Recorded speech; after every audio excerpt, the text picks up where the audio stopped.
खंडी block इतिहास प्रथम बोधे निर्वाचन पर 12/3/2022 प्रथम बैठक है। से बैठक में विज्ञप्ति प्रकाश पाइब चेयरमैन बैठक को आम समिति बैठक में गणना करना जदि लिपिबद्ध हम निर्धारित चतुर्थ बैठक है 6/1/2023 19/5/6/1/2023 ये केत मास है 6-7 मास 7 मास 8 मास आज 3 अगस्त औपचारिकता दृष्टिकोण आम कह तृतीय बैठक जड़े सरपंच समिति जिला परिषद जितला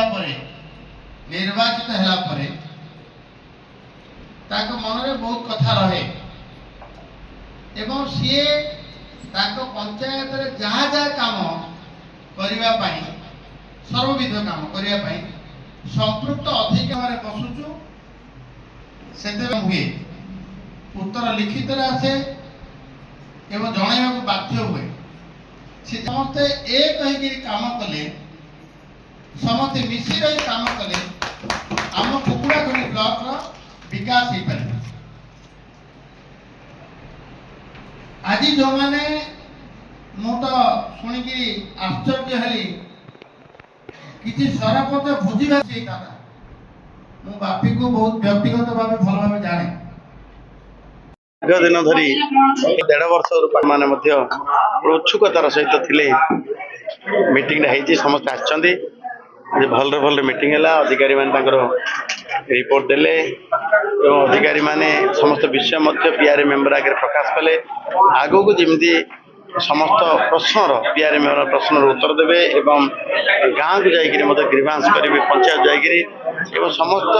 सरकार जो कार्यक्रम विकसित गाँ विकसित ओडिशा ये पूरी साकार हम सफल हम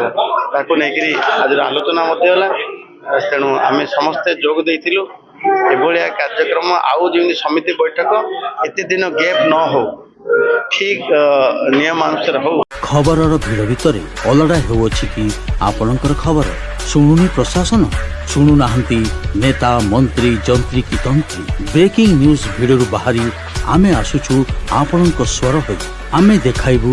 आपणक खबर खबर आपणक फोन पर्दारे गोटे क्लिक रे गाँव सहर सबु खबर आज ही दैनिक आशा ऐप को डाउनलोड करी सब्सक्राइब लाइक एवं शेयर करंतु।